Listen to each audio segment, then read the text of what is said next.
Sino na naman po kaya ang kausap ng tita ko, ha? Lagi ko na lang po kayong napapansin na nagtetelebabad, ha? Sige na, manliligaw ko, bakit? Di nga po, sigurado kayo? Anong akala mo sa akin, sinungaling? Imposible na bang may manligaw sa akin? Hindi pa naman ako ganong matanda Saka hindi ko naman pinagbabawal na ligawan ako. Kaya ayoko nagsasabi sa'yo Ganyan-ganyan ang reaksyon na naiisip ko. Hindi naman po sa ganun, pero Simula nang bigla ang pagpapakabit ni Tita Mila ng internet, napansin ko na panay na rin ang telebabad niya. Walang araw o gabi na hindi ko siya nahuhuling may kausap sa telepono. Hindi ko naman siya mausisa at halatang ayaw namang ipaalam sa akin kung sino ang nasa kabilang linya. Hanggang isang araw ay hindi na nga ako nakatiis. Matanda na ako para pagsabihan mo, Dahlia. Huwag mo kong alalahanin. Alam kong pinapasok ko at kaya ko ang sarili ko. Ang pinapagawa ko ang atupagin mo. nakakagulat lang po kasi. Nung wala pa tayong internet, parang wala rin po kayong pakialam sa cellphone nyo. Tapos ngayon, malalaman ko po na manliligaw nyo ang katelebabad nyo. Sige na. Huwag ka nang makulit. Isampay mo na lang ulit yung mga damit na hindi pa natuyo kahapon. Opo, mas susunod po, madam. Napaisip ako habang nagsasampay kung paano nakilala ni Tita Mila ang manliligaw niya at kung may nagbigay ng number sa kanya. O, pwede rin sa online niya nakilala. Sino kaya ang manliligaw ni tita, ha? Ano kayang itsura? Sana naman makasundo ko. Maswerte na akong nasa poder ako ni Tita Mila. Uli lang lubos na kasi ako sa edad na 22. Kakambal ni Tita ang Tatay Mario ko. Namatay siya 3 taon pa lamang nakakaraan. Nasawi siya sa isang aksidente sa pinagtatrabahuhan niya bilang construction worker. Ang nanay ko naman ay namatay pagkapanganak pa lamang sa akin. Mahina raw kasi ang puso niya. Si Tita na ang tumayo bilang nanay ko simula noon. Naging katuwang siya ni Tatay sa pagpapalaki sa akin. Masipag at matyaga sa trabaho si Tita Mila. Isang mayamang pamilya ang kumuha sa kanya bilang yaya. Hanggang sa naging mayordoma na siya. Nang mamatay ang matanda niyang amo, ng ibang bansa ang mga anak nito, pinauwi na si Tita sa probinsya namin. Bilang ganti sa matagal na paninilbihan, binigyan si Tita Mila ng milyones na halaga ng pera, alahas at lupain. Kaya kahit nasa lagpas 40 pa lamang siya, ay hindi na siya naghanap pa ng trabaho. Sa halip ay nagpatayo siya ng malaking bahay sa minana naming lupain. Yun na ang pinakamalaking pinagkagastusan niya, maliban sa mga damit, pampaganda, pagkain at mga halaman na siyang libangan niya. Hindi rin naman siya gaanong pumupunta kung saan-saan. Maliban kung holiday o bakasyon, kasama si Tita Susan na matalik niyang kaibigan. Medyo may pagkamataray lang si Tita Mila. Palautos at palapo na rin. Siguro dahil nasanay na ganun ang trabaho niya. Pero hindi siya maramot. Binibigyan niya ako ng sobra-sobrang allowance kapalit ng paglilinis ko sa bahay at palanatili sa tabi niya.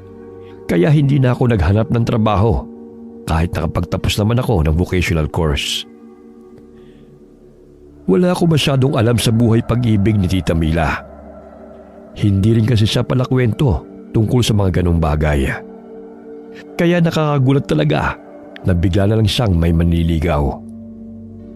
Hoy, ano ka ba? Hindi ka pa ba tapos sa pagsasampay mo dyan, Dahlia? May bagong pampagandang inalok si Susan. Mukhang epektibo sa kanya, bumili tayo. Pampaganda na naman? Ka-order lang natin ng Dr. Bew nung 1 linggo. Halos hindi pa po yun nagagalaw. Ay, mukha namang hindi epektibo ang isang yun Itong sabi ni Susan na Magic Beauty Derm, mas maganda. Kuminis at mamula-mula ang mukha ng bruha na mag-video call kanina. Kaya bilisan mo na dyan. Last na po ito mga panloob. Naiiling ko na lamang na sagot. Sa tingin ko'y nahuhumaling na talaga si tita sa mga pampaganda. Hindi pa nga nauubos ang isang produkto.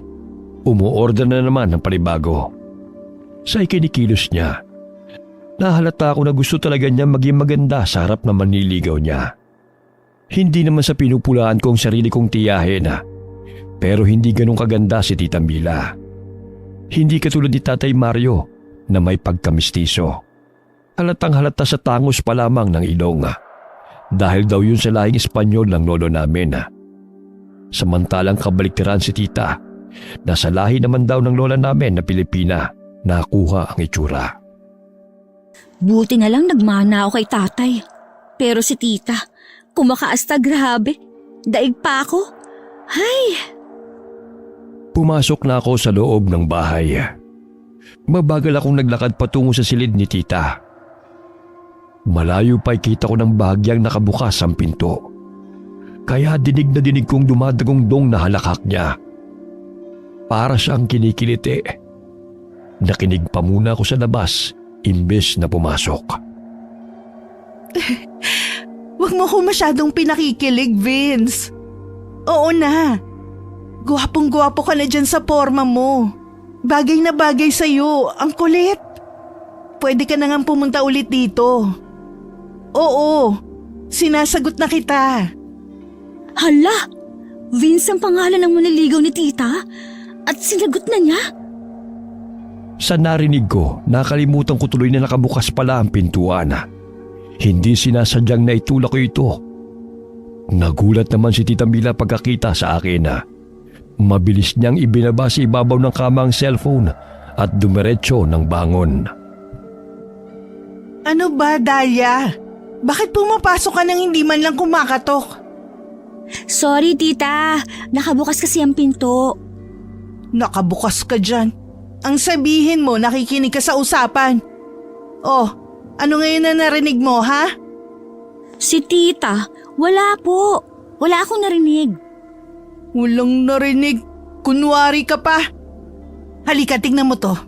Tignan mo na tong pinadala ni Susan na picture ng Magic Beauty Derm. Ang akala ko'y masasabon na ako ni tita. Mabuti na lamang ay hindi. Bibili ako ng 4 na set nitong Magic Beauty. Ikaw, total marami pa naman yung Dr. View. Yun na yung sayo.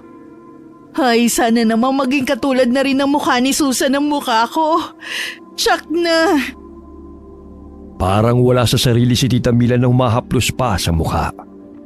May patinga-tingala pa siya sa kisame na parang nangangarap. Gusto ko ng fresh cucumber juice.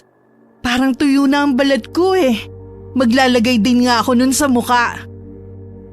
Napatanga na naman ako sa mga sinabi ni Tita Mila. Hindi na ako magtataka kung isang araw ay bibisita ng lalaki sa bahay. Hindi rin kasi mahilig lumabas ng bahay si tita. Magkasundo kami sa ganung bagay. Pero hindi katulad ni tita na may holiday at bakasyon sa kung saan. Ako, sa bahay lang ang pinakamalayong napuntahan. Wala kasing maiiwan sa bahay. Masaya na rin ako na maimbitahan sa birthday ng ilan kong kaibigan noong high school at ng best friend kong si Regina. Taong bahay talaga ako dati pa. Kahit noong buhay pa si tatay at hindi pa permanente si tita sa bahay. Sanay din akong mag-isa. Hindi naman delikado sa lugar namin kahit probinsya. Tahimik ang paligid namin. Tatatlo lang kaming magkakapit bahay na pawang malalaki ang tirahan dito. Lilinisin ko lang po ang atik. O sige, tamang-tama lang na matatapos ka, magtanghalian na tayo. Iniwan ko si tita. Umakyat na ako sa atik. Madali ko natapos ang paglilinis sa lugar dahil hindi naman ganun kadumi yun. Pero hindi kagad ako bumaba. Nagbuklat-buklat muna ako ng mga libro doon. Nawili na ako sa pagbabasa. Kaya hindi ko na malaya na umakyat na pala si Tita Mila sa atik. Binato niya ako ng mga pipino. Napabalikwas ako at napatayo bigla sa gulat. Tita, bakit po? Anong bakit po ka dyan? Wala ka bang balak magtanghalian, ha? Sorry na po. Parang tinatawag ako ng mga libro na basahin sila. Anong tinatawag ang sinasabi mo? Nagsasalita ba yung mga libro, ha? Hala, punta sa palengke at ibili mo ko ng pipino. Nabubulok na ang mga gulay sa ref, hindi mo pa alam. Hindi mo na yata tinitingnan ng laman eh. Ayaw niyo naman po kasi ng mga niluluto ko. Pag pinakialaman ko naman ang laman ng ref, tapos bigla maghahanap kayo, lagot na naman ako. Basta, lumakad ka na. 3 kilong pipino na ang bilhin mo. Gagawin ko na ring atsara ang iba. Paborito ni Vince yun. Opo, bibili na po. Damputin mo yung mga pipino at itapon mo. Sa likod ng isip ko, ang taray talaga ni tita. Parang siya pa itong nagkakandara pa sa nobyo niya. Hindi pa rin ako makapaniwala. Masyado ko nabibilisan sa mga pangyayari. Isa-isa ko ngang dinampot ang medyo nagkukulay dilaw ng mga pipino. Hindi ko lamang masabi-sabi kay Tita Mila na sa dami ng mga pinamimili niya, kadalasan ay hindi na napapansin na nasisira na lamang. Nasulyapan ko na lamang siya na binubuklat na ang librong binabasa ko. Nakakatuwa yan, Tita Mila. Pambata pero pwede rin sa matanda. Aliw na aliw nga ako eh. Walang tugon si tita. Maganda, tita, no? Anong maganda sa kwentong aswang na to, ha? Basahin niyo po. Pang-aliw lang. Para po bawas na rin sa pagtetelebabad. Hindi ko na naituloy ang sasabihin ko dahil sa pulo ko sa ulo ng librong binato ni tita. Hindi pa nakontento at nilapitan pa ako. Saka nang gigil na pinagyuyuyugyog ang balikat ko. Pati buho ko'y hinila-hila pa niya. Aray, tita! Masakit po! Sa susunod, huwag mo akong pinagloloko, ha? At tatamaan ka na talaga sa akin. Hindi na po mauulit. Bitiwan niyo na po ako. Ibibili ko na kayo ng isang sako ng pipino. Sige, isa pa. Alis na, alis! Nagtatatakbo ko palabas ng atik pababa ng hagdana. Napakamot na lang ako sa ulo ko dahil sa sakit ang huling palo ng palad ni tita. Wala nang suklay-suklay. Inayos ko na lamang ang pagkakatali ng nagulo kong buhok.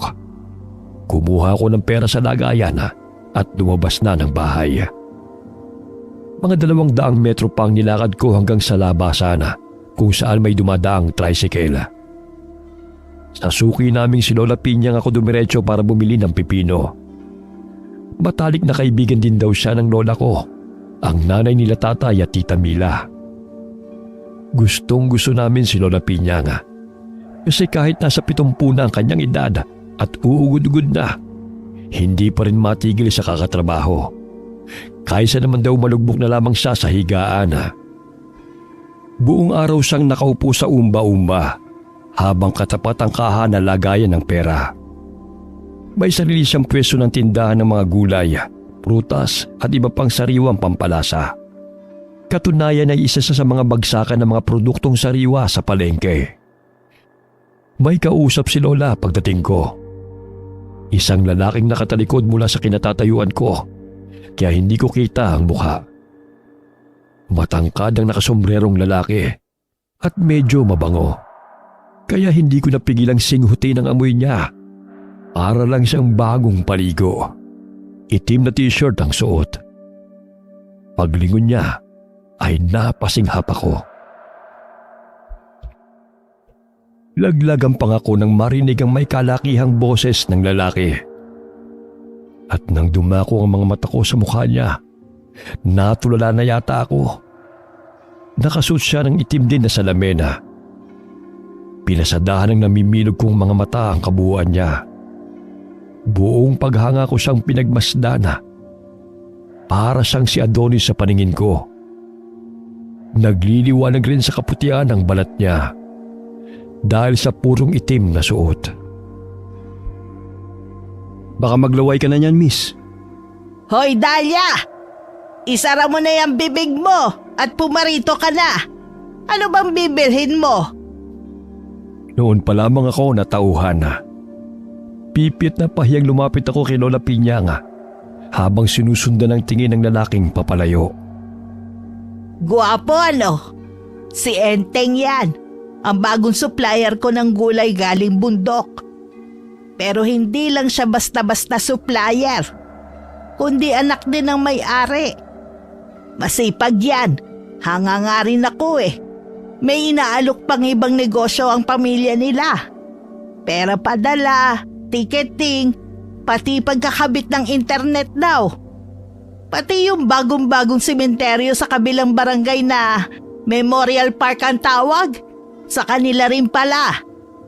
Maayos naman siyang kausap. Pero ayoko lang na hindi man lang siya nagtatanggal ng salamin kapag kinakausap ako.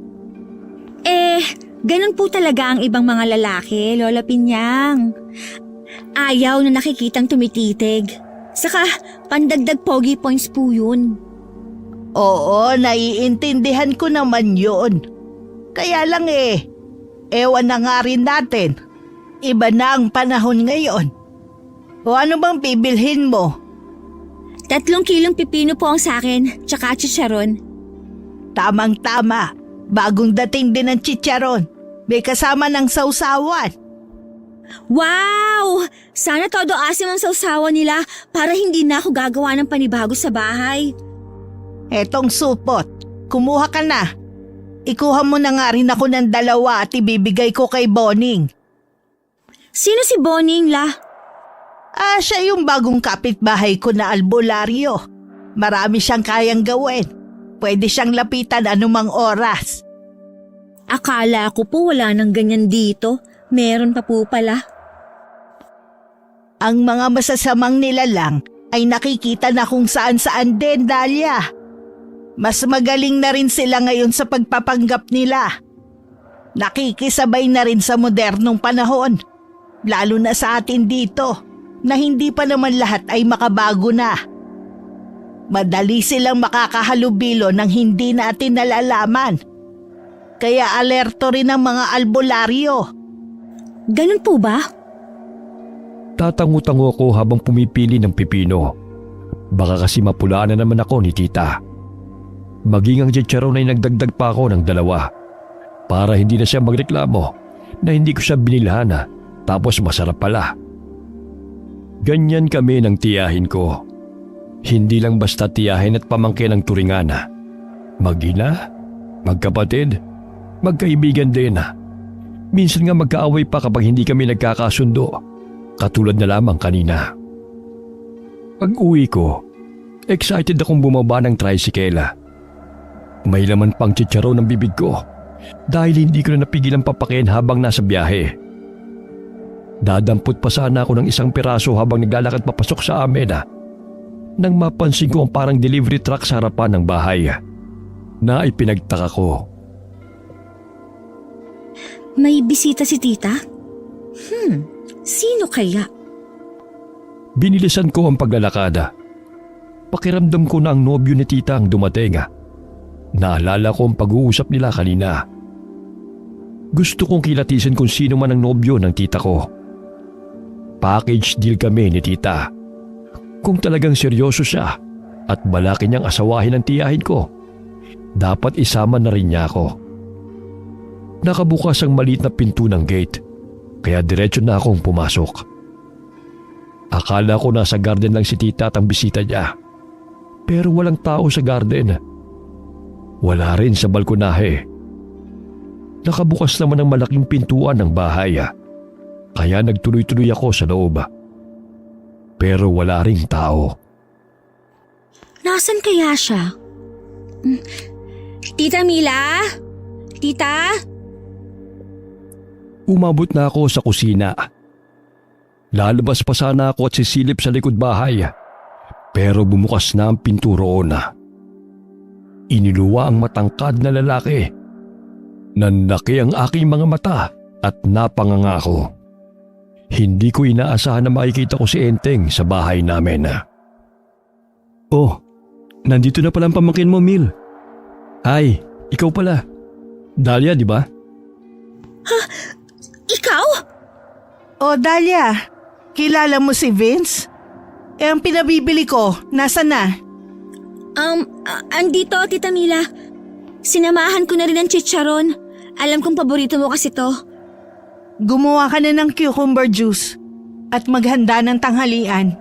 Mamaya ko na ipapakilala si Vince. Doon muna tayo sa salahan. Halos lumuwa ang mga mata ko sa gulat. Nakita kong mga kinikilos ni tita. Kapit na kapit siya sa braso ni Vince na para bang aagawin ng iba. Nagtaka talaga ako. Hindi naman kasi Vince ang pangalan ng lalaki, kundi Enteng, sabi ni Lola Pinyang kanina. Tapos ang bata-bata pa niya. Hindi ko lubos maisip kung paano niya natipuhan ang katulad ng tiyahin ko. Naiiling na nagsalita ako habang hinaharap ang mga pinamili. Nakalimutan ko na baka marinig ako ni tita. Siya ba talagang nobyo ng tita ko? Diyos ko. Ano kayang nakita sa tita ko na wala sa akin? Tulungan na nga lang kita. Baka abutin ka pa ng siyam-siyam sa paghahanda eh. Nagulat ako sa biglang pagsulpot ni tita. Naipanalangin ko tuloy na sana'y wala siyang narinig sa mga pinagsasabi ko sa sarili ko. Baka kasi isipin pa niyang gusto kong agawin ang nobyo niya. O bakit? Mag-uusisa ka tungkol kay Vince. Hindi mo inaasahan na magkakanobyo pa ako, no? Hindi naman sa ganun, tita. Kaya lang, parang ang bilis naman po. Bakit pa ako magpapakipot? Kung pareho naman pala kami ng nararamdaman. Ang sabihin mo, hindi ka makapaniwala dahil di hamak na mas bata siya sa akin. Alam ko, pero anong magagawa ko? Nahulog na ang loob ko sa kanya. Pero teka nga lang, paano mo nakilala si Vince?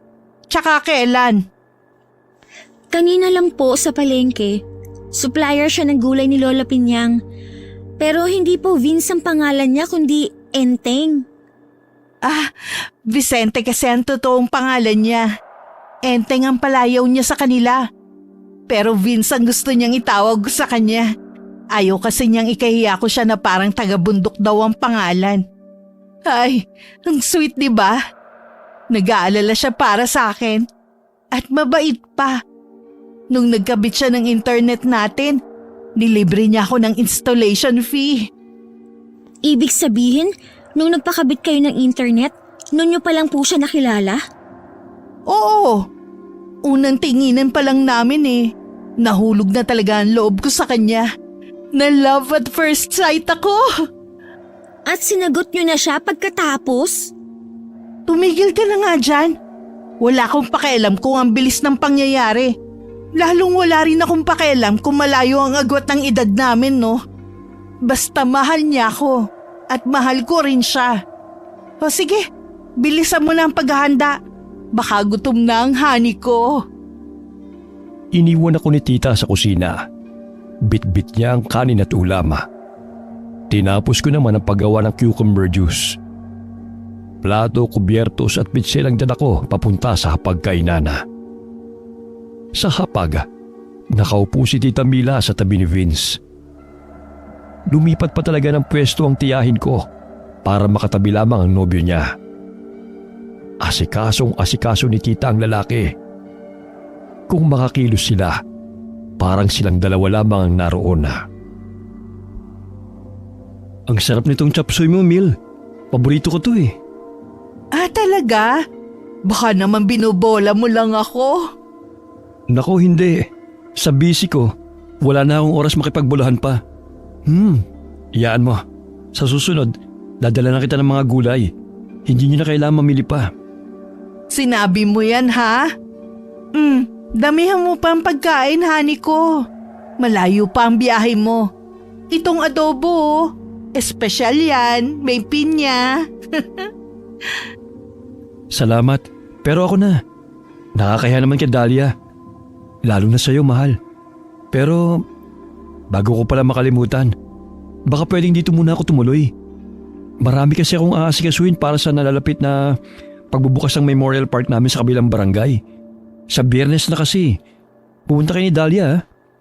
Naku, bakit ngayon mo lang sinabi? Oo naman. Welcome ka dito sa bahay ko, Vince, Sunny. Walang problema kay Dahlia. Mabait yang pamangkin ko kahit may pagkapakialamera. Nagpapasalamat naman ako na siya ang kasama ko rito sa bahay at hindi ibang tao. Sige lang, kain ka na marami, Vince. Itong cucumber juice, paborito to ni tita. Tikman mo rin. Ako na magsasalin para kay Vince ko. Sige po. Wala talaga akong masabi sa bilis ng pangyayari na nasaksihan ko. Maluluka yata ako dahil kay tita. Parang takot talagang maagawan ng lalaki sa inaasta niya. Hindi man lamang siya nag-aalala na dalawa lamang kami sa bahay at pareho pang babae. Pasimple kong sinuliapan si Vince. Mukha naman siyang mabait kahit hindi nakikipagtitigan ng diretsyo. Natanong ko tuloy sa isip ko kung ano kaya ang nakita niya sa tiyahin ko at nagustuhan niya ito. Sumulyap din pala siya sa akin at tinanguan ko. Pero mabilis akong nagbawi ng tingin. Napansin kasi kami kaagad ni Tita Mila. Kinuha niya kaagad ang atensyon ng nobyo niya. Minadali ko na ang pagkain para maiwan ko na sila. Pakiramdam ko kasi magkakasala pa ako kapag nasa harapan pa nila ako. Tapos na akong kumain, tita. Lilinisin ko na po ba yung guest room? Ay oo, buti naalala mo. Sige, tutal tapos ka na rin kumain. Ako na ang bahalang magligpit ng mga pinagkainan. Marami pa kaming pag-uusapan ni Vince ko eh. Hindi na ako nakasagot dahil pinuno ko ang bibig ko ng huling subo. Walang imik na iniwan ko na silang dalawa. Halos mabilaukan pa ako na naghagilap ng mainom na tubig pagdating sa kusina. Hiningal ako pagkatapos makainom. Grabe! Ikaw na talaga, Tita Mil. Diyos ko, nananaginip ba ako? Kababalaghan na yata ito nangyayari. Madali kong nalinis ang guest room dahil hindi naman ganun kadumi yun. Paglabas ko'y wala si tita sa sala. Hindi ko na sila hinanap. Nagkulong na lamang ako sa silid ko. Hindi ako sigurado kung gaano katagal akong nakatulog. Pero nang magising ako at lumabas ng silid, tahimik na ang sala. Nang tignan ko ang orasan, mag-aalas 8 na ng gabi. Hindi man lamang ako ginising ni tita. Nag-alangan pa ako kung pupuntahan pa si tita o hindi na. Sa huli nagpasa akong wag na siyang istorbohin. Ayoko kasi magalit na naman siya sa akin at maistorbo ko pa sila ng hani niya. Naisipan ko na dalhin na lang sa silid ko ang hapunan ko, imbes na sa hapagkainan pumuesto. Nang matapos ko ang pagkain, itinabi ko na lamang ang pinggan. Nagtupi muna ako ng mga bagong labang damit namin ni tita. Maghahating gabi na at bala ko nang matulog. Nang maisip kong ilabas ang pinagkainan ko, saka uminom na rin ng tubig. Binitbit ko ang plato para ihatid sana sa kusina. Nang paglabas ko ng silid, ay napansin kong nakapatay ang mga ilaw sa buong kabahayan. Sinanay ko muna ang mga mata ko sa dilim. Hindi kasi ugali ni Tita Mila na patayin ang lahat ng ilaw sa loob ng bahay. Hahakbang na sana ako patungo sa pinakamalapit na switch ng ilaw nang may maaninag akong taong naglalakad sa bandang sala. Hindi ako nakakilos. Nagtaka ako at kinabahan ng husto. Tiyak ko na si Vince ang nakikita ko. Umira lang pagkamausisa ko. Minatsyagan ko mga kilos ni Vince. Nasanay na rin ang mga mata ko sa dilim. Sa tulong ng liwanag na nagmumula sa mga bintana, lalo na ang malapit na pintuan sa harap ng bahay, kitang-kita ko ang galaw ng lalaki. Palinga-linga pa siyang naglakad patungo sa pintuan sa harap. Buong ingat niyang binuksan ito. Tahimik na lumabas at maingat ring isinarang muli ang pinto. Saka pa lamang ako nakahinga na maluwag. Noon ko lang napansin na parang hindi na pala ako humihinga habang sinusundan ng tingin si Vince kanina. Saan kaya siya pupunta? Nag-alangan ako kung susundan ko si Vince o hindi. Ipinato ko na lamang ang plato sa lababo. Uminom ng tubig, saka bumalik sa silid para matulog. Sa malas ko, hindi kaagad ako nakatulog dahil iniisip ko si Vince at ang kanyang pag-alis. Humanda siya.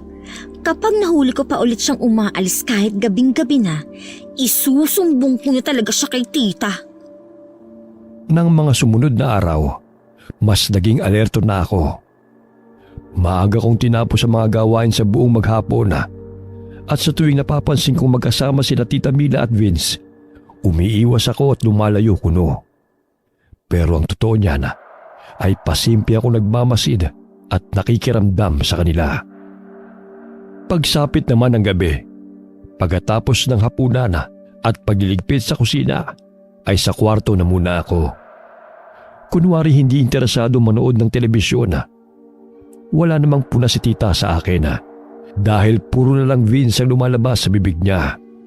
Napaborito ni Vince ang ganito, gusto ni Vince ang ganyan. Pero ng gabi bago ang opening daw ng Memorial Park, naisipan kong sa attic tumambay.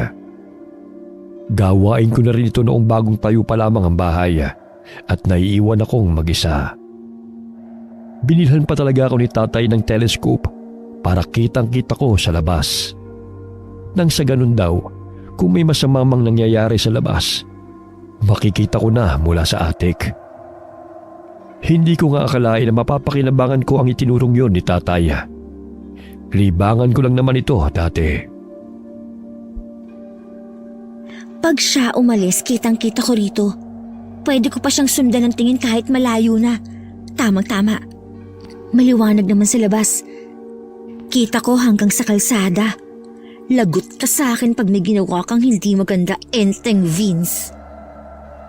Lumipas ang oras. Hanggang sa maghahating gabi na.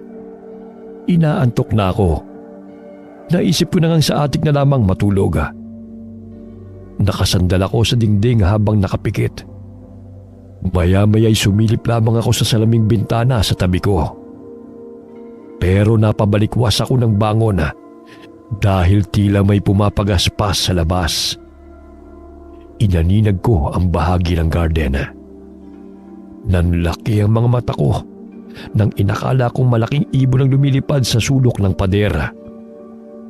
Kinuha ko pa ang telescope para makita ng malapitan ang malaking ibon. Aswang! Manananggal! Si Vince!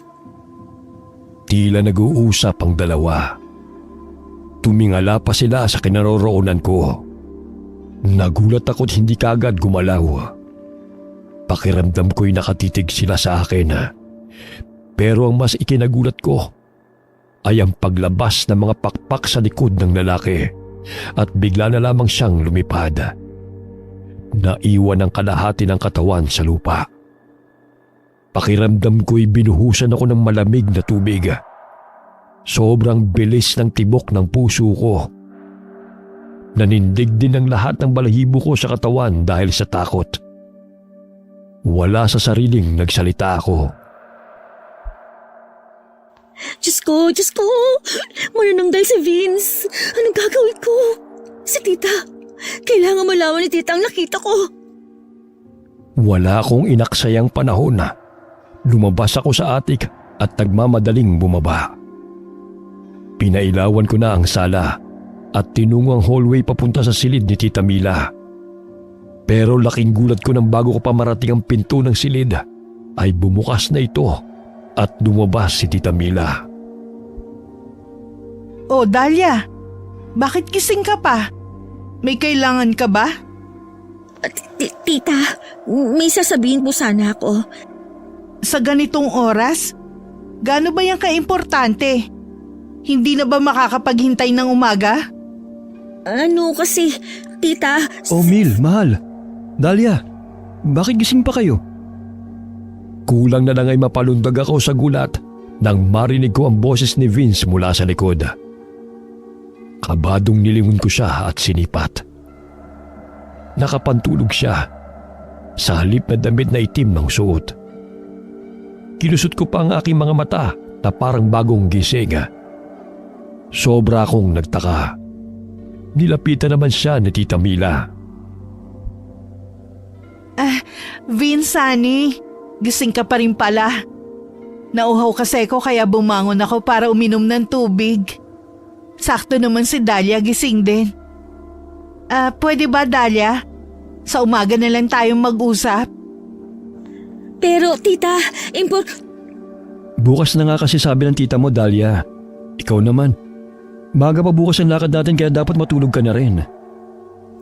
Ikaw ba't gising ka pa? Manghihingi sana ako ng gamot sa sakit ng tiyan eh. Hindi yata ako natunaw sa kinain kong pangat kanina eh. Tarahan, ituturo ko sa'yo kung saan ang lagayan ng mga gamot. O Dahlia, bumalik ka na sa pagtulog ha. Tatalikod na sana si Tita Mila, pero hinabol ko siya at hinablot ang braso. Tita Mila, ang sama ng panaginip ko. Tungkol sa aswang. Parang totoong totoo. Natatakot po ako. Pwede bang tumabi sa'yo sa pagtulog? Tumawa si Tita Mila. Ano ka ba naman, Dahlia? Parang panaginip lang eh. Para ka namang hindi sanay mag-isa. Saka hindi ka na bata, no? Naku, yan ang napapala mo kakabasa ng kababalaghan ng mga libro. Pagbigyan mo ng pamangkin mo, mahal. Minsan lang naman eh. Hindi ko inaasahan na sasabihin ito ni Vince. Medyo nalito tuloy ako. Parang lumalabas na hindi siyang nakita ko kanina. Naisip ko rin baka pinaglalaroan lamang ako ng mga mata ko. Hindi, ayos lang yun, Han. Ano ka ba, Dahlia? Panaginip lang yun at hindi totoo. Huwag mo nalang patayin ang ilaw sa silid mo. Sige na. Pasimple pang bumulong si Tita sa akin. Mahiya ka naman. Ang laki mo ng tao eh. Takot ka pa rin na walang katabi. Talagang hindi ko nakumbinsi si Tita Mila. Kaya napilitan akong bumalik sa silid ko. Pinilit ko ang sarili kong makatulog. Naglock na lamang ako ng pinto. Hinarangan ko pa ito ng mesa at bangko. Ang bintana'y dinoble ko ang kurtina. Itinulak ko rin ang kabinet para harangan ito. Inabot na ako ng umaga kakapakiramdam sa paligid. Nang makita kong sumikat na ang araw, saka pa lamang ako nakahinga na maluwag at nakatulog kahit paano. Dahlia, ano ba? Gumising ka na nga. Anong oras na oh? Aalis pa tayo, naghihintay na si Vince. Nagising ako sa sunod-sunod na yugyog ng balikat ko. Si Tita Mila pala. Nasa harap ko, bagong paligo na. Ano? Babangon ka ba o hindi? Sabihin mo lang kung ayaw mong sumama at kami na lang ni Vince ang aalis. Dito na lang ako sa bahay, tita. Napuyat po kasi ako kagabi. Yan kasi. Sinasabi ko talaga sa'yo ha. Tigilan mo na ang kakabasa ng horror. Kung ano-ano na napapanaginipan mo. Nakakaya kay Vince kagabi. Sorry po. Alam kong hindi ko basta-basta makukumbinsi si Tita Mila sa nakita ko kagabi. Kaya hindi ko na siya pinilit pang maniwala sa akin. Pero may nabuo sa isip ko na gagawin. Hinihintay ko na lamang na makaalis si Tita Mila. Dahlia, hindi ko alam kung ano oras kami makakauwi mamaya ha. Baka gabi na. Pero sa Memorial Park lang naman daw kami ni Vince maghapon. Baka maisipang mong sumunod. Sige po, ingat po kayo. Hanapin ko na lang po kayo kung makakapunta ako dun mamaya. Pero sandali po pala. O bakit? Ano na naman? Nauna na akong lumabas ng silid at nagmamadaling pumunta sa kusina. Kumuha ko ng isang pirasong bawang. Nagpalinga-linga muna kung nasa paligid si Vince. Nang matiyak kong wala, inabot ko kaagad kay Tita Mila ang hawak ko. Nang makita niya ang bawang na ibinibigay ko, ay pinagtawanan niya ako. Anong kalokohan to, Dahlia? Mag-aamoy bawang pa ako sa ginagawa mo eh. Sige na po, Tita Mila. Baunin niyo na lang po yan. Sige na. Ayoko nga. Hindi talaga niya tinanggap ang peraso ng bawang.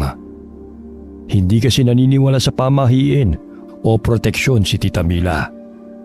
Lalong wala siyang hilig sa kababalaghan. Lalong lumakas ang loob kong puntahan si Lola Pinyang. Pakikiusapan ko siyang samahan ako kay Lolo Boning. Malakas ang pakiramdam ko na nasa ilalim ng panghihipnotismo ni Vince si Tita, kung hindi man gilayuma. Sunod-sunuran lamang talaga siya sa nobyo niya. Pero kung inakala niya na basta ko nilang hahayaan si Tita na kontrolin niya, maling-mali siya. Pagdating ko sa palengke, abalang-abala pa si Lola Pinyang.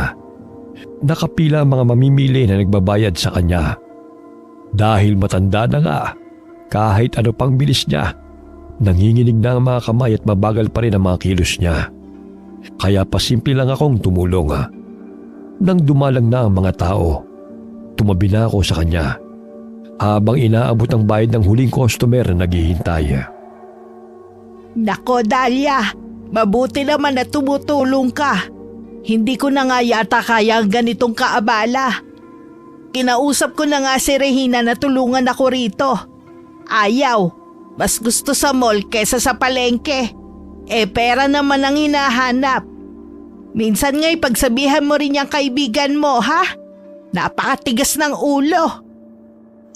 Lola Pinyang, kailangan ko po sana ng tulong niyo. Kailangan mo ng tulong ko? Para saan naman, iha? Medyo seryoso po kasi. Tungkol po sana kay Tita Mila. Ha? May problema ba sa tiyahin mo? Bakit? Hindi ka na ba niya kayang suportahan? Wala pong kinalaman sa suporta ang problema, Lola. Tungkol po sa batang-bata niyang nobyo. Totoo bang sinasabi mo, ha? Baka naman tulad ka rin ni Regina na gusto lang makalayo, kaya naghahanap lang ng lusot. Lola Pinyang, wala po akong balak umalis at iwan si Tita. Kaya nga po ako lumalapit sa inyo ngayon. Nasa panganib po siya. Panganib ka mo? Ipaliwanag mo nga mabuti. Dali-dali kong hinila ang bakanting upuan sa tabi ni Lola Pinyang, saka umupo roon. Inilahad ko ng buong buo ang tungkol kay Vince. Diyos na mahabagin. Kailangan nga ng tulong ng tiyahin mo sa lalong madaling panahon.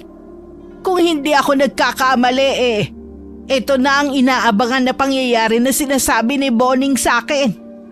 Puntahan na po natin si Lolo Boning ngayon na. Sige, tawagin mo muna sina Tonyo at Berto. Sabihin mong isara muna ang tindahan. Sige po. Dali-dali kong nilapitan ng dalawa na nakaupo at nagpapahinga malapit sa mga sako ng kamote. Nang sabihin ko ang utos ni Lola, mabilis naman silang kumilos. Ako naman ay bumalik kay Lola at tinulungan siya sa paglalagay ng pera sa isang baga. Nang matapos kami, inalalayan ko siyang tumayo hanggang sa makalabas ng tindahan. Naghihintay na ang tricycle na sasakyan namin. Si Berto ang nagmamaneho ng tricycle habang nakaupo sa likuran niya si Tonyo. 5 minuto rin ang inabot bago kami nakarating sa bahay. Pero hindi kami pumasok sa bahay ni Lola Pinyang kundi sa kabila. Yari yon sa plywood. Sa labas pa lamang ay sinalubong na kami ng matandang may nakataling pulang panyo sa noo. Boning, kailangan namin ng tulong mo. Tonyo, Berto, dyan lang kayo sa bahay ha. Huwag muna kayong umalis. Pumasok muna kayo, Kapinyang. Sa loob natin pag-usapan ang problema. Abay, kanina pa ako naghihintay Pero hindi ko akalain na ikaw ang darating kasama itong magandang dalaga. Magandang araw po. Ako po si Dahlia. Nabuhayan ako ng loob habang papasok sa bahay ni Lolo Boning. Halatang alam na ng albularyo ang nangyayari. Ikinandado pa niya ang pinto ng nasa loob na kami. Pati bintana ay isinara rin niya. Malapit na mangyari ang kinatatakutan namin, Kapinyang. Dahil ngayong araw, ay ililipat na nila ang labi ni Senyor Enteng mula sa bundok. Paano niyo po nalaman ang tungkol sa paglilipat ng labi, Lolo Boning? At sino po si Senior Enteng? Si Vince na Enteng po ba? Siya kasi ang nobyo ng tita ko. Si Juan Vicente Graciano Sr. ang tinutukoy ko, Ineng. Kung hindi ako nagkakamali, ay ang batang-batang si Juan Vicente ikalimang tinutukoy mo na Vince o Enteng, di ba? At nobyo pa siya ng tiyahin mo kamo. Ganun na nga po, Lolo Boning. Matanong nga kita, itong tiyahin mo, ilang taon na ba? May asawa? 45 po, Lo. Medyo matandang dalaga na. Ngayon lang po yata nagkanobyo. At balak na rin po yata mag-asawa. Pinatuloy na po kasi niya sa bahay yung lalaki eh. Okay lang naman po sana sa akin. Kung hindi ko lang napansin na parang sunod-sunuran si Tita Mila sa kanya. Hanggang sa natuklasan ko isang gabi na umaalis pala siya ng bahay kahit gabing-gabi na. At kagabi po, nakita ko po talaga. Hindi po ako pwedeng magkamali. Manananggal po si Vince. At may manananggal din pong dumating kagabi. Nag-usap po sila. Abay, sadyang nagpapakita na sila ah. Tama si Kapinyang. Ang buong angka ng mga Graciano ngayon ay bumaba na mula sa bundok para magtipon-tipon sa gaganaping pag-aalay mamayang gabi. Bubuhayin nila si Senyor Enteng para muling pamunuan ng kanilang tribo. Hindi ba't matagal nang patay si Senyor Enteng? Bata pa ako noon. Ang sabi namatay siya. Pero ang sabi naman ng iba, naging amaranhid siya. Dahil wala raw sumalo sa itim na bato niya. Malamang itinago nila ang katawan at hinayaan munang maputol ang kanilang lahi. At itong mga nakaraang buwan ay sinasabing may tumanggap ng itim na bato. Hindi lang matiyak kung sino. Pero si Enteng Ikalima ang naatasang maghanap na matandang dalagang birhen para maging alay nila para mabuhay naman si Senyor Enteng. Napakrus ako ng wala sa oras dahil sa mga sinabi ni Lolo Boning. Lolo, paano na po yan? Magkasama sila ngayon ng tita ko. Baka ngayon nila iaalay si tita.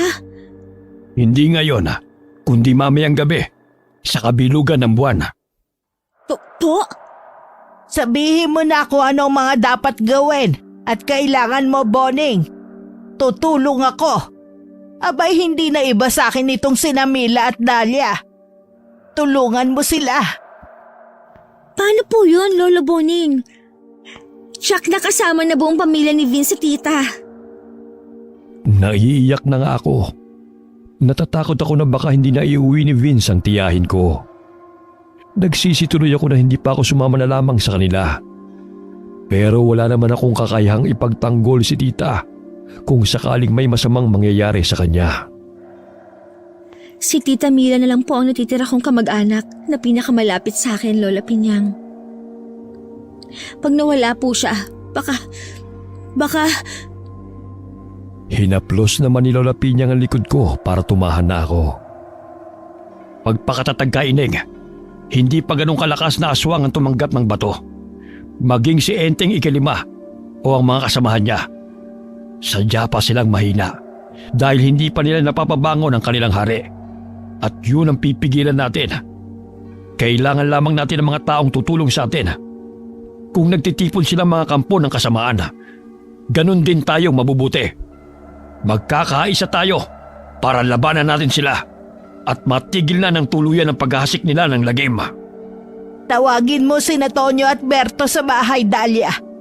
Papuntahin mo sila rito. Opo, Lola Pinyang. Dali-dali akong lumabas at tinawag sina Tonyo at Berto na nasa tricycle pa rin.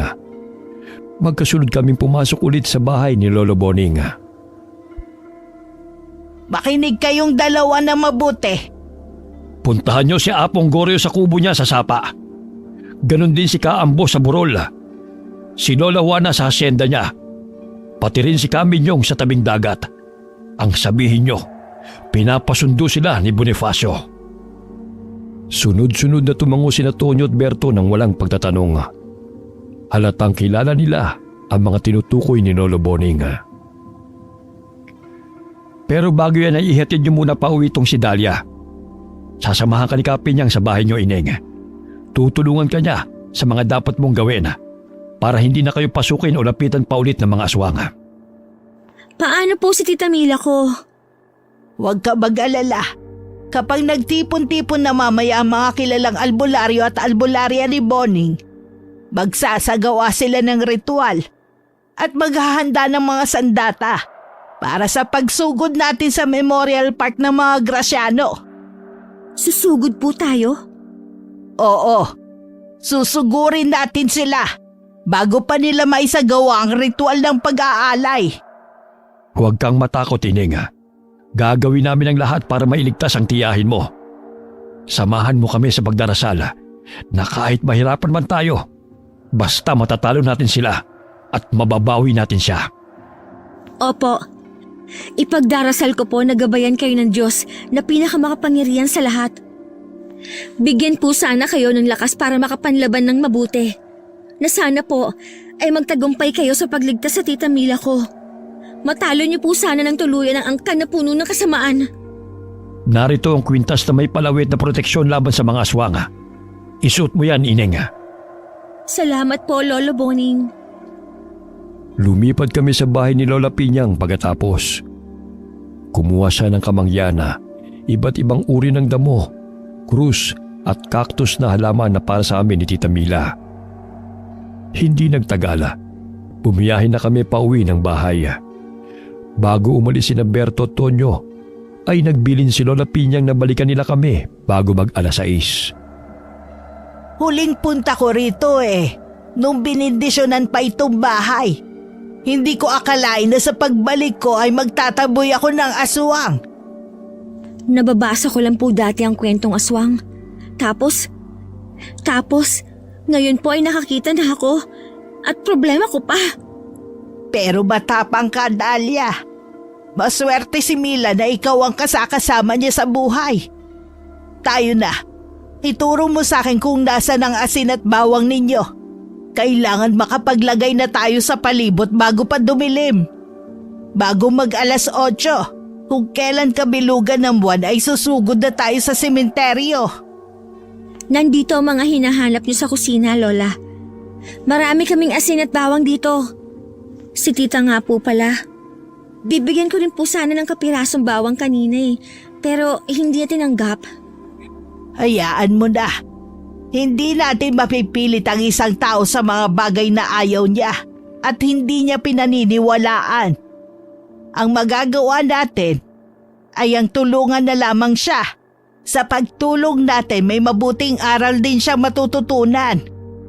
Bago tayo umalis mamaya, magpapausok tayo ng kamangyan. Pwede rin kayong bumili ng kamangyan o insenso para ipausok sa susunod. Tatandaan ko po, Lola Pinyang. Naging abala na kami ni Lola Pinyang sa mga ginagawa namin maghapon. Tumigil lamang kami saglit para mananghalian at saka nagpatuloy na ulit. Naghintay kaming sumapit ang alas 6. Saka nagpausok ng kamangyan na may mga tuyong dahon ng iba't ibang damo. Siya namang pagdating ni Berto at Tonyo para sunduin kami. Ibinalita rin nila na naghihintay na sina Lolo Boning at iba pang kasama na susugod sa Memorial Park kinagabihan.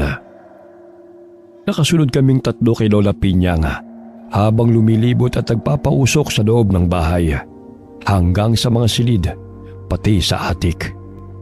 Itinuro ko pa sa kanila ang silid na ginamit ni Vince. Maayos ang loob nito. Wala ni isang bakas na tinulugan. Hula ko'y inayos ni Tita Mila bago sila umalis. Ilang minuto rin kaming umikot sa labas habang nagpapausok nang may narinig kaming kakaibang huni ng ibon. Oras na para umalis tayo. Tsak alam na rin nila ang gagawin nating pagsugod. Hindi po kaya mapahamak si Tita Mila, Lola Pinyang? Hindi, Dahlia. Kailangan nila ang tiyahin mo ng buhay at buong buo. Malinis at wagas.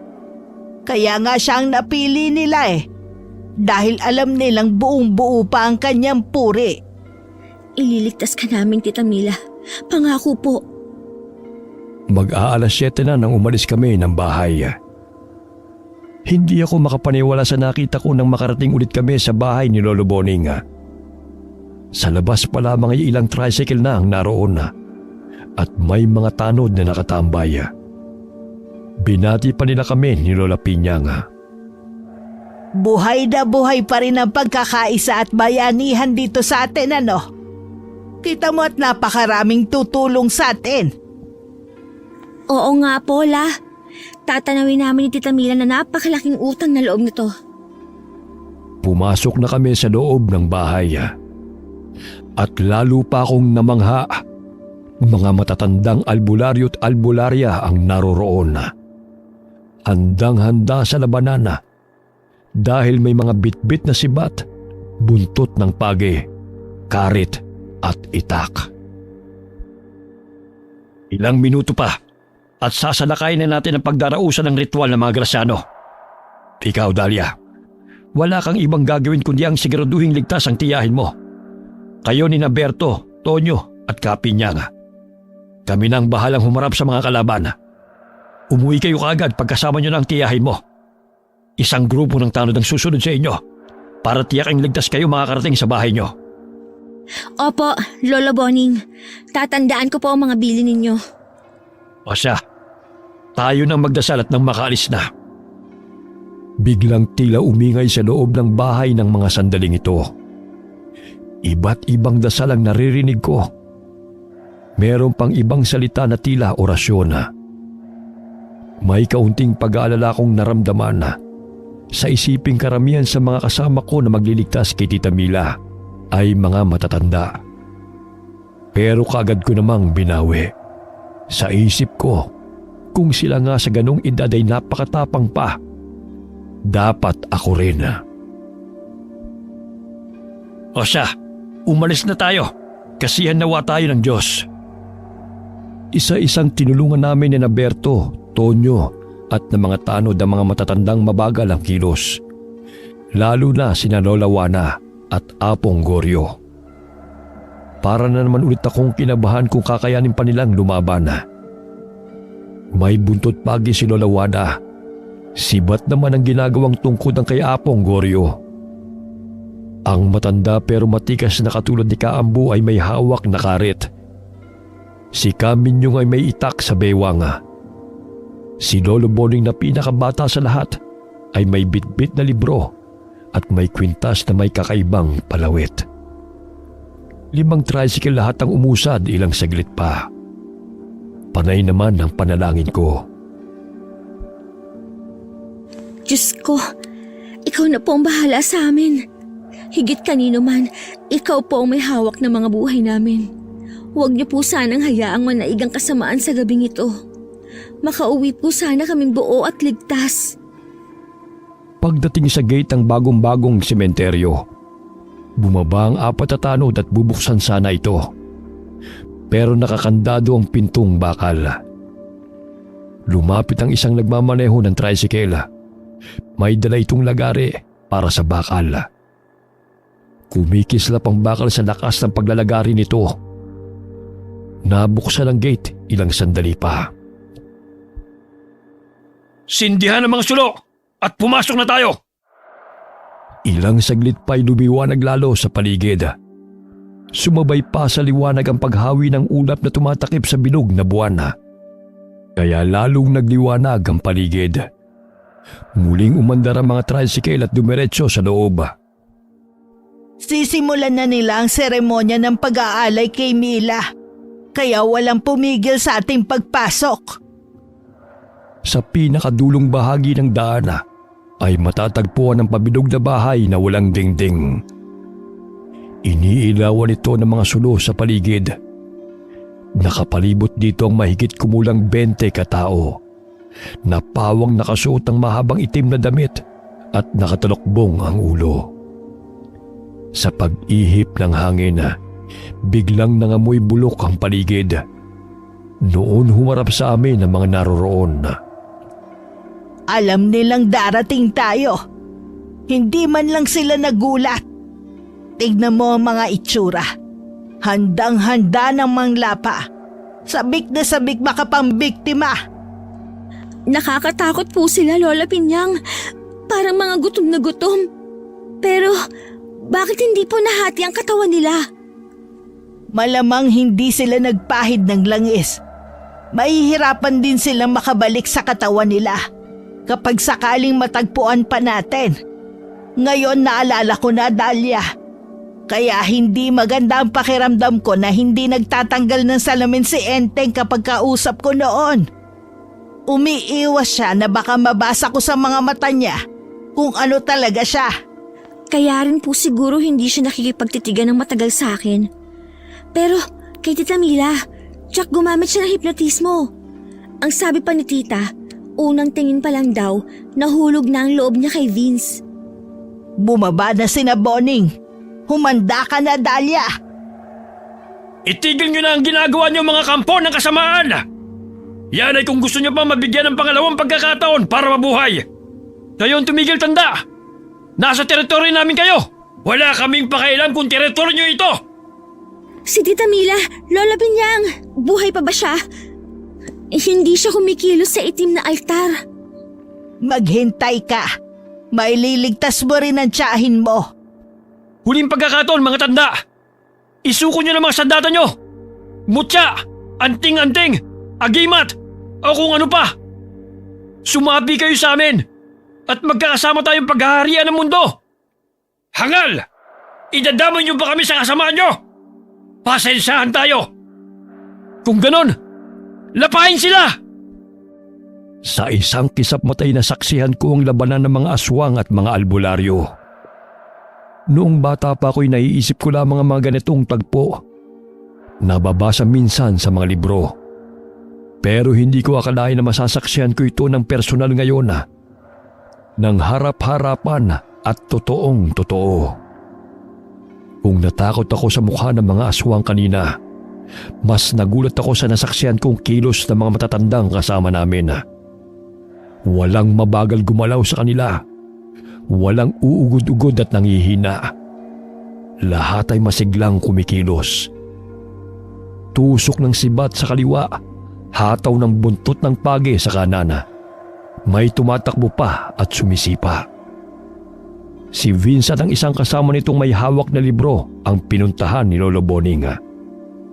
Habang nakataas ang kamay ni Vince at tila binabasa ang nakasulat sa libro, itinaas din ni Lolo Boning ang libro niya. Malakas na nagsalita ng hindi maintindihan. Puntahan niyo na si Mila, Dahlia, Berto. Opo! Mabilis akong bumaba sa tricycle at tinakbo ang kinaroroonan ng altar. Napapasigaw ako sa mga humaharang sa akin ng mga aswang. Pero mabilis si Kaminyong. Pinagtataga niya ang mga aswang sa daanan ko.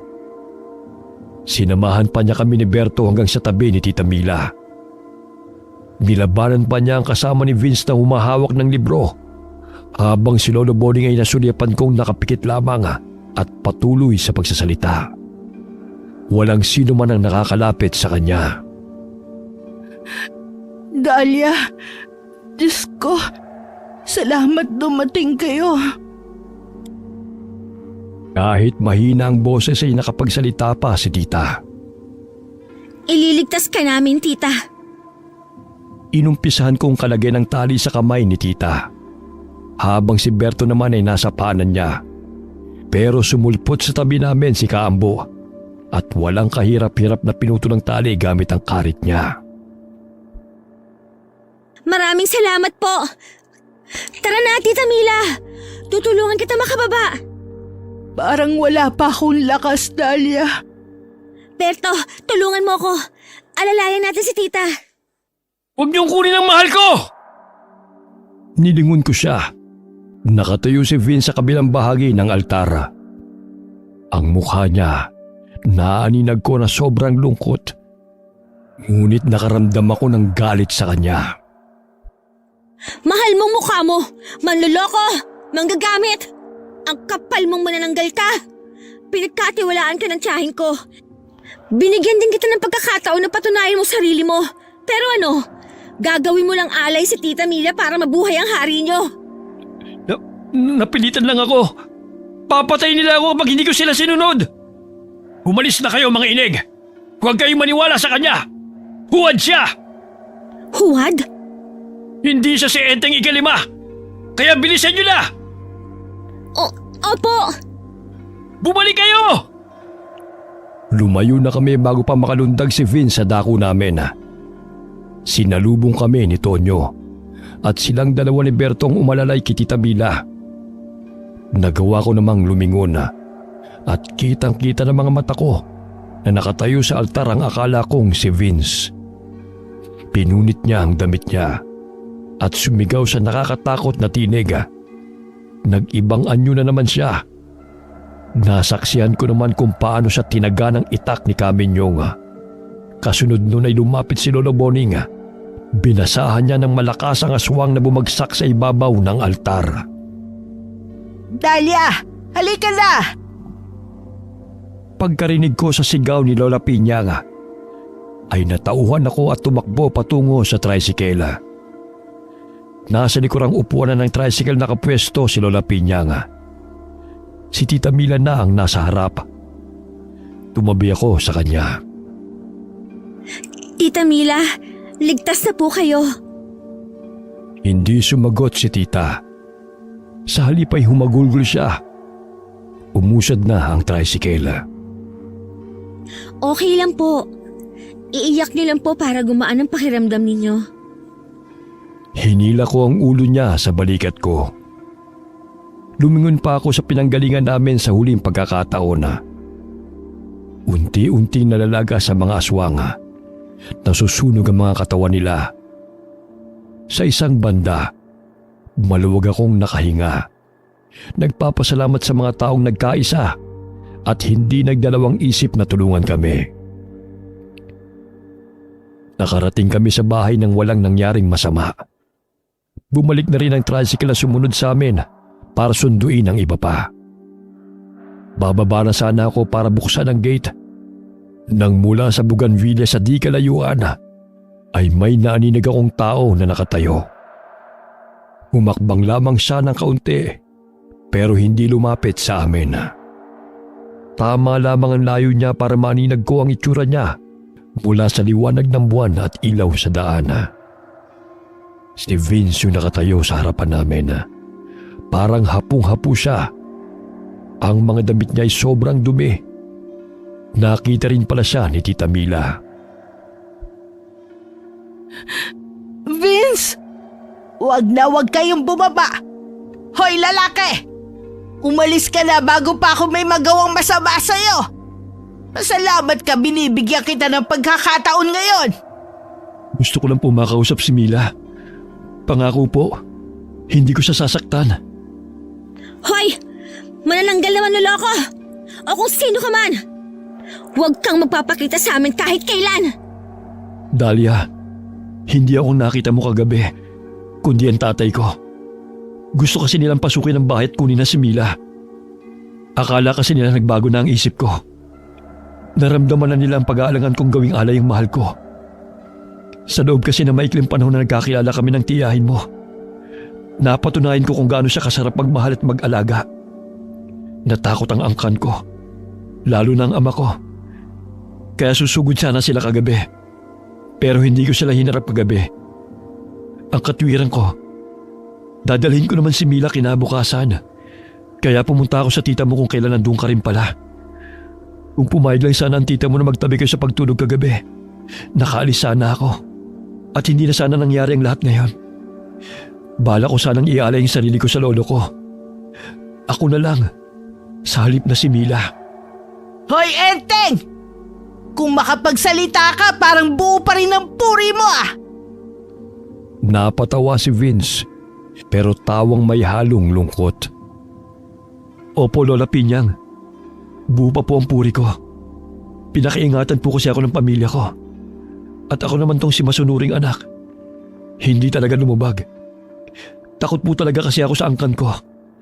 Lahat ng pinapagawa nila sa akin sinusunod ko. Natuto akong magnegosyo. Pero ang totoo naghahanap na ako ng alay. At nakilala ko nga si Mila habang nag-aalok ako ng internet. Kahit anong sabihin mo, aswang ka pa rin! Walang magbabago doon. Teka, umamin ka nga, Enteng. Ibig mo sabihin ako kontrol mo ang sarili mong gumawa ng masama.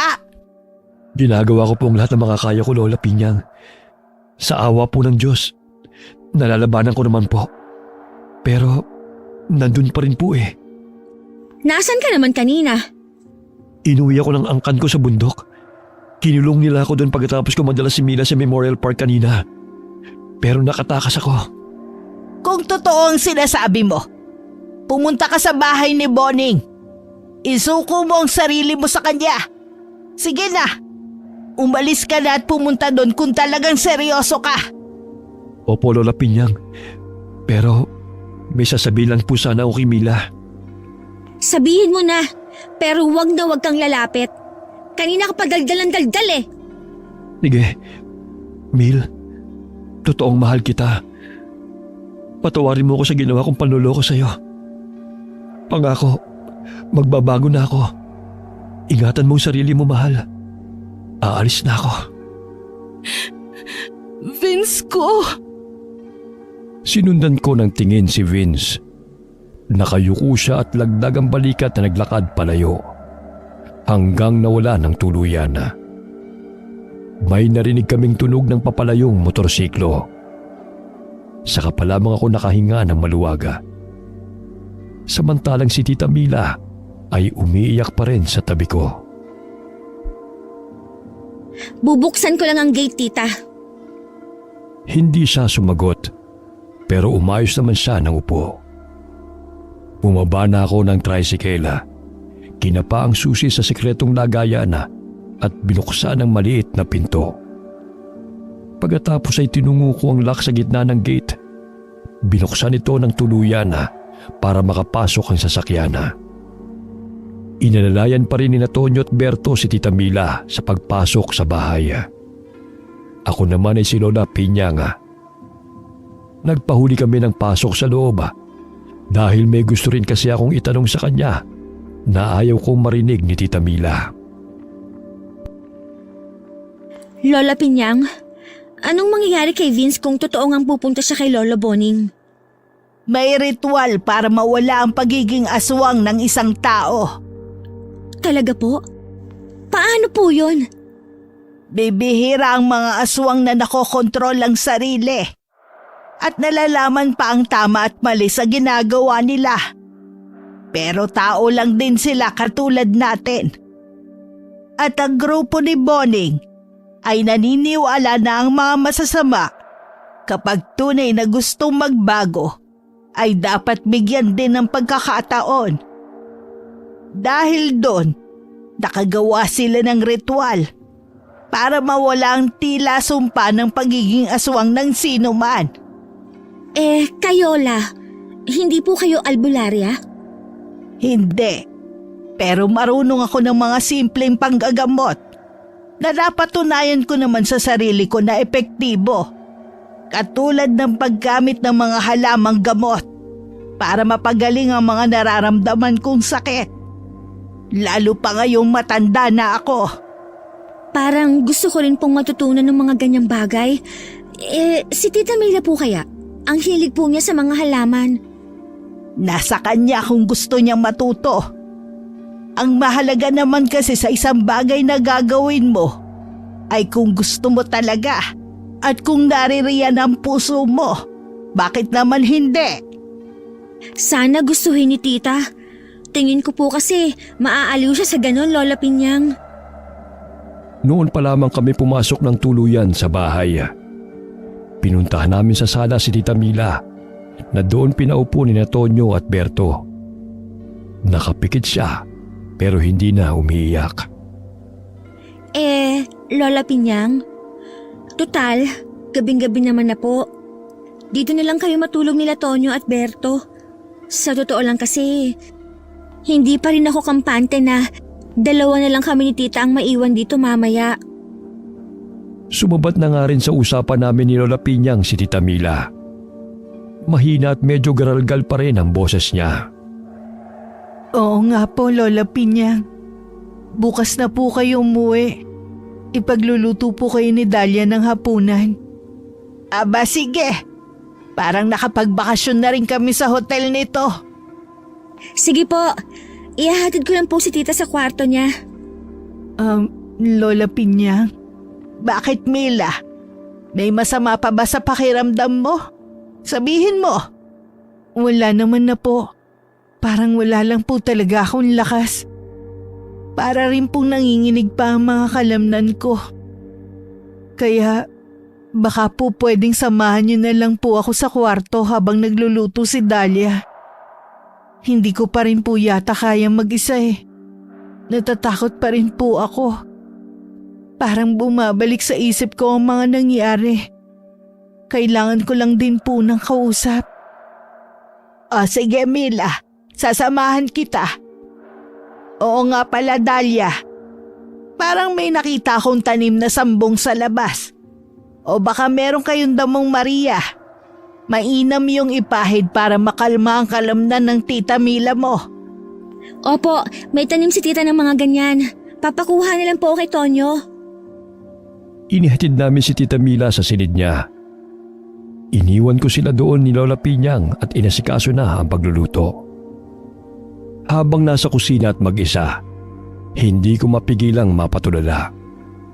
Parang masamang panaginip ang nangyari. Hindi pa rin ako makapaniwala.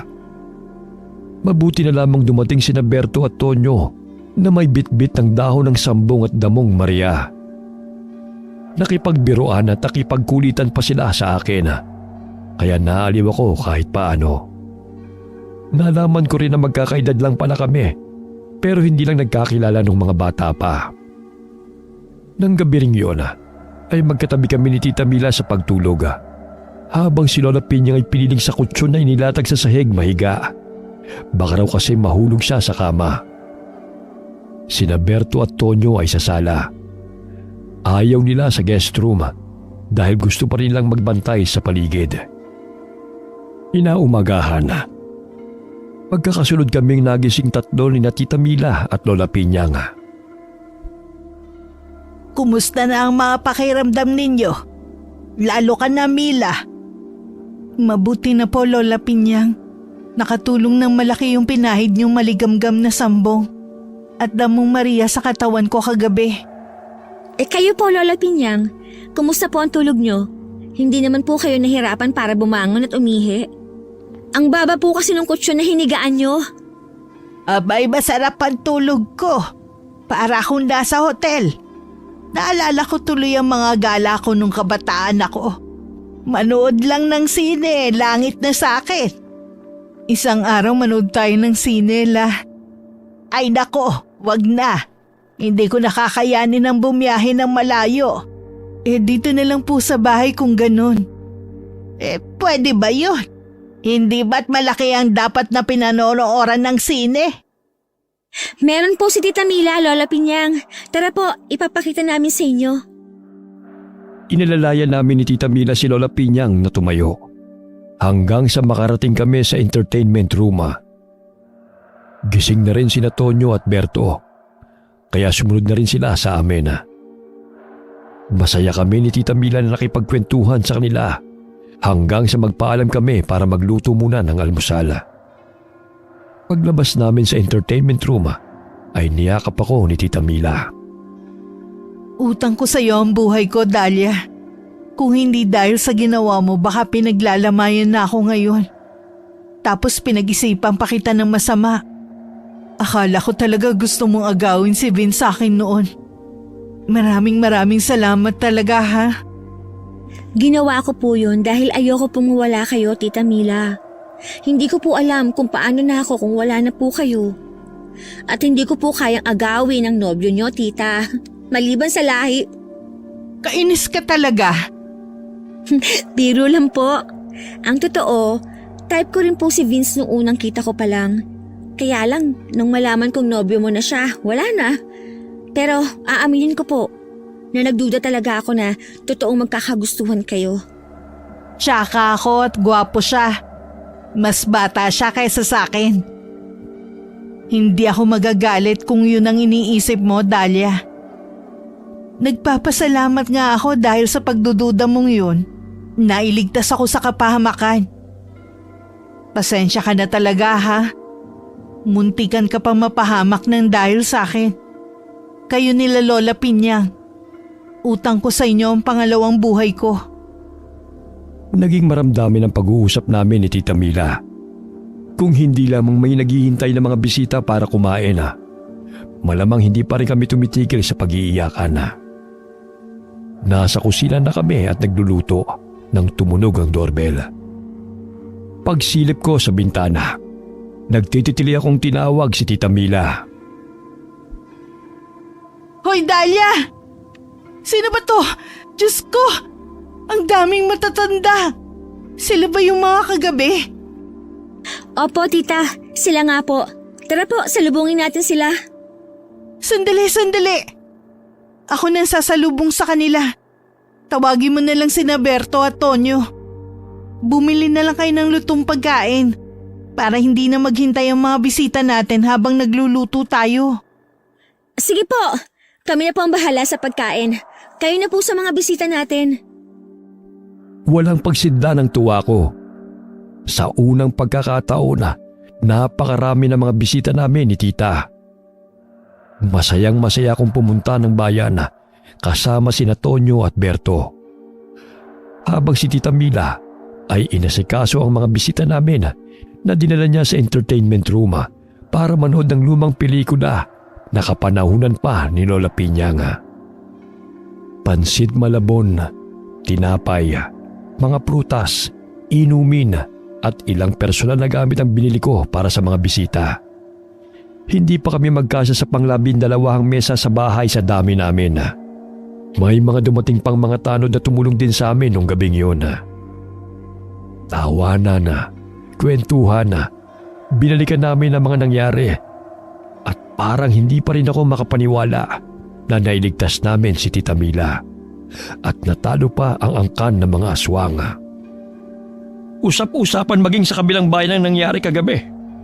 Mabuting ang kumalat at nang magtanda na ang iba. Lolo Boning, itatanong ko po sana yung tungkol sa natirang Graciano, si Enteng Ikalima. May balita po ba kayo sa kanya? Pumunta po ba siya sa inyo kagabi? Hindi ko napigilang itanong ang tungkol kay Vince. Para kasing wala man lang nagbabanggit. Ayaw mali sa isip ko ang tungkol sa kanya hanggang wala akong nalalamang balita. Para na rin sa ikakatahimik namin pareho ni Tita Mila. Huwag na natin siyang pag-usapan sa ngayon, Dahlia. Ang totoo niyan ay may gusto pa talaga kami sabihin sa inyo na isa pang dahilan kung bakit kami pumarito. Ano po yun, Lolo Boning? Sabihin niyo na po, Lolo Boning, para mapanatag na po kami. Nagpunta si Enteng si Vince pala sa bahay kagabi. Nagmamakaawang tulungan namin na mawala ang pagiging aswang niya. Gustong-gusto ng gwapong binata magbagong buhay at mamuhay ng normal. Kaya isinagawa namin ang ritual ng pagpapalabas sa alaga niya sa tiyan. Naging matagumpay po ba kayo? Hindi na po ba aswang ang nobyo ko? Mahal mo na talaga siya, no, Mila? Yumuko si Tita Mila at hindi nakasagot. Nalilito naman ako sa nararamdaman ko. Nahati ang kalooban ko. Parang bumabalik na naman kasi ang takot ko na baka hindi pa talaga tapos ang panghihipnotismo kay Tita Mila. Ang malala pa, naisip ko paano pag naging aswang din ang tiyahin ko. Humahanga ako kay Vince. Kinaya niya ang ritual. Katunayan ay nagpapahinga siya sa bahay. Pwede ko ba siyang makita? Tita naman, pwedeng wag muna ngayon. Tama si Dahlia, Mila. Sapat nang alam mong kinaya niya ang ritual. Bigyan mo muna ng panahon na humilom ang lahat. At kung tunay nga ang nararamdaman niyo sa isa't isa ng lalaking yun, tsak na gagawa mismo ng paraan ng tadhana para magkita kayong muli. Sinang-ayunan ng iba pang naroon ang sinabi ni Lola Pinyang. Pumayag din naman si Tita Mila. Hapon na magpasyang magsipag-uwian si Lola Boning. May iiwan na naman kami ni Tita Mila. Pero laking pasasalamat namin na nagkusa si Berto at Tonyo at ang dalawa pang tanod na sa bahay ulit magpapalipas ng gabi at sa mga susunod pang araw. Hanggang sa tuluyan na kaming mapanatag. Muli ay nagpasalamat kami ni Tita Mila kina Lolo Boning sa lahat ng tulong, sakripisyo at mga payo nila. Makalipas ang ilang buwan, sa awa ng Diyos ay panatag na ulit ang loob namin sa bahay. Si Tita Mila ay abala na sa pagtatanim ng mga halamang gamot sa garden. Masayang masaya ako na nakahiligan niya yon. Sa kanya na kasi kumukuha ng binebentang tuyong halamang gamot si Lola Pinyang. Si Berto'y sa amin na nga pala nakatira. Bumili ng sasakyan si Tita Mila at siya ang nagmamaneho. Hardinero at all-around helper na rin namin siya. Wala na kaming nabalitaan tungkol kay Vince. Ang huling binanggit ni Lola Pinyang tungkol sa kanya ay umalis raw ito kasama si Lolo Boning. Naging kanang kamay na si Vince ng albularyo. Ako naman para hindi mainip sa bahay kapag walang ginagawa, tumutulong ako sa tindahan ni Lola Pinyang. Mula sa pagkilo ng mga gulay hanggang sa pagripak ng mga laurel at paminta. Pakiramdam ko nga balang araw ay magiging negosyante rin ako. Sobrang daming natutunan ko sa pagtitinda dahil kay Lola Pinyang. Nabanggit ko nga yun kay Tita Mila isang araw. Aba, maganda yan. Baka isang araw ikaw na ang papalit kay Lola Pinyang sa palengke. Sabihin mo lang kung kailangan mo ng kapital, ha? Kaunting panahon pa po. Bakit? Ano pa bang hinihintay mo? Mag-aasawa ka muna. Di magpakasal na kayo ni Berto. Tita naman, kung ano-ano sinasabi, nakakahiya kay Berto. Magkaibigan lang kami, no? Sus, nahiya ka pa. Kitang-kita ko naman kung gaano kayo kakomportable sa isa't isa. At kung sakali hindi ako tutol dahil kilala ko na si Berto. Boto ko sa kanya para sa'yo. Si Tita, sinabi na nga hindi kami. Ay naku, ayaw talagang umamin, no? Manang-mana ka talaga sa akin, Dahlia. Tita, bago po sana ako, kayo muna. Hindi nagsalita si Tita Mila. Nakatingin lamang siya sa akin na parang nag-iisip pa. Ang totoo niyan, may pagtatapat ako sa'yo, Dahlia. Ano po yon, Tita? Ikaw yata tong may dapat na namang aaminin eh. Panay na naman ang telebabad nyo. Ano, may nobyo na naman kayo ulit? Oo. May nobyo na kasi ulit ako. Talaga po? Sino? Ilang taon na? Taga-saan? Paano niyo po nakilala? Kailan siya papunta rito? Ay, hindi ko alam kung matutuwa ka o hindi, Dahlia. Pero nagkabalikan kami ni Vince. Po? Si Vince pa rin? May balita pala kayo sa kanya pero itinago niyo na naman. Parang gusto ko nang magtampo niyan. Nasa Singapore na si Vince, Dahlia. Noong umalis siya kasama ni Lolo Boning, napadpad sila sa syudad. Nahilig siya sa computer at nag-aaral siya. Tapos may nagrekomenda sa kanya na magtrabaho bilang IT staff. Ang totoo niyan siya ang pupuntahan namin doon ni Susan. Nagbukas-sara lang ang bibig ko. Napangangapa ako dahil sa gulat. Sinamantala naman ito ni Tita at nagpatuloy siya. May basbas ni Lola Pinyang, Lolo Boning at iba pang mga albularyo ang relasyon namin, Dahlia. Lalo na si Lolo Boning. Nakausap ko siya sa video call bago pa umalis si Vince. Paano po kayo nagkausap ulit ni Vince? Hindi naman kasi nawala ang account ko online. Ganon din naman si Vince. Doon kami nagkausap ulit. Siya kasi ang nagturo sa akin ng pagkakabit niya ng internet Kaya pareho namin alam ang site na yun. Nakakagulat po. Pero dahil alam ko mapagkakatiwalaan naman sila Lolo Boning, tanggap ko na rin po. Masaya po ako para sa inyo. Maraming salamat sa pag-unawa, Dahlia. Sana po ay maging masaya kayo ni Vince habang buhay, Tita Mila. At ikaw, makatagpo ka na rin sana ng magmamahal sa'yo. At kung pwede lang, wag umabot sa edad ko, ha? Titignan ko po. Anong titingnan? Gawin mo. Abay di hamak na mas maganda ka sa akin, no? Tapos wala magkakagusto sa'yo? Hindi ako papayag. Kung ako nga na ganito ka tsaka ang pagmumukha may nobyo. Ikaw pa kaya? Napangiwi ako na natawa.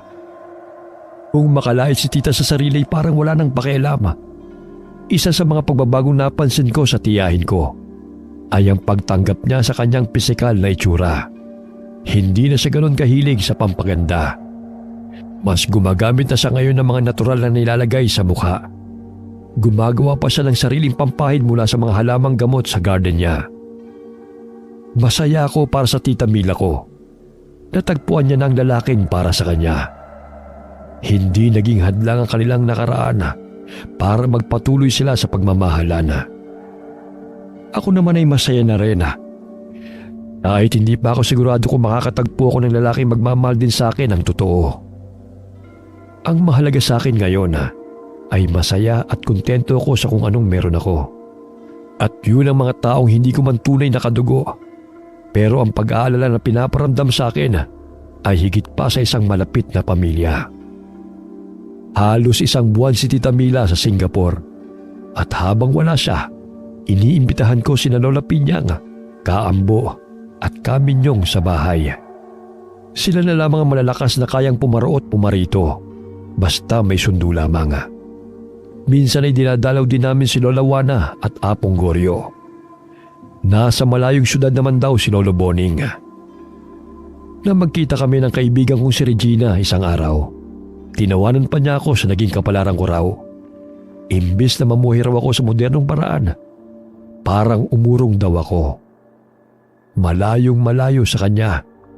Imbis na pabata ang nakakasama, patanda ng patanda ang sa akin. Hindi naman problema sa akin ang ganoon. Ang mahalaga, marami akong mabuting aral na natutunan sa buhay dahil sa mga matatandang kasama ko. Kasama ng mga paniniwala sa pamahiin at proteksyon laban sa masasamang elemento. Mga bagay na daladala ko sa pagharap ko sa modernong mundo na ginagalawan ko sa kasalukuyan. Walang masamang maniwala at maging maingat dahil sa mundo na ating ginagalawan, lahat ay pwedeng mangyari. At mas madalas sa hindi pa natin inaasahang pagkakataon. Wakas. Sino na naman po kaya